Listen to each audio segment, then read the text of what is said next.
Okay, now we can get to your math assignment. Now we can get to the science and the history and everything else because you went to the bathroom.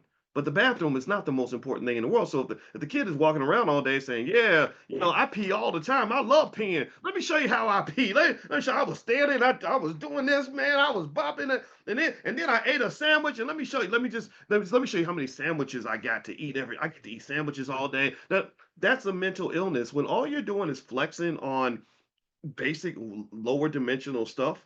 That shows me that you probably need to talk to a therapist because what's happened is that your deficiency has led you into one dimensional, very almost myopic obsessive thinking about that one thing. Like, and this is what happens when we do our research on financial anxiety and stuff like that, is that we find that people who grew up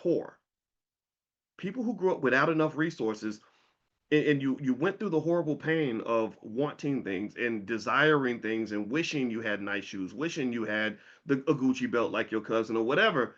Then what happens is people became sometimes they become fixated. They become locked. They can't go to level two, three, four, five because they're stuck on level one.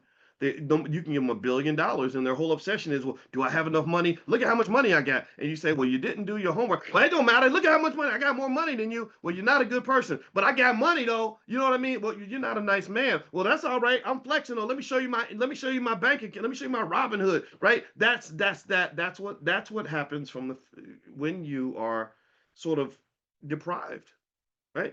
And what I would say is that if you're in that category, I would encourage you to try to think outside of that and understand that money really is a pathway. It's a tool. It's a gateway. It's a gateway to allow you to get to actually living life. It was a capitalist society that decided that you should be shaped and determined, and that your actions and outcomes and possibilities and realities should be solely defined by how much money you have or you don't have. This constant obsessive quest and searching for resources should not be something that defines your entire life. And so that's why we talk about money. I just want you to get past it. Let's go past first grade so we can get to second, third, and fourth grade. Now that you got the money, what you gonna do with the money? Now that money's not an issue, what are you doing with your kids? What are you doing with your health? What are you doing with your relationships? What are you doing for the community? So keep that in mind. There's another point I want to make on that, but I'm not going to belabor that. I'm going to move on. So here's where I want to circle back to this NFL player, Arthur Jones, from the Ravens, who just died at 39 years old.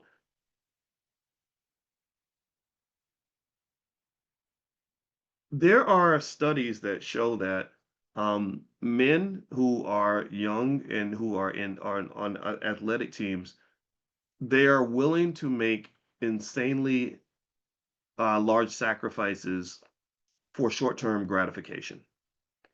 When you're playing for the Ravens, you're the man. Everybody loves you. Everybody thinks you're great, and you're seeking glory, and you're not really thinking about how your quest for glory in the short term is going to impact not just the rest of your life, but how that's going to impact the lives of the people that care about you. You're not thinking about how that's going to impact your spouse when maybe she has to change your diaper when you're 45 years old. You're not thinking about how that's going to affect your kids when you can't remember their names and they're still in elementary school 10, 15 years later. I'm not saying this happened to him, but most studies show that the overwhelming majority of NFL athletes have significant brain damage. That's what the studies show.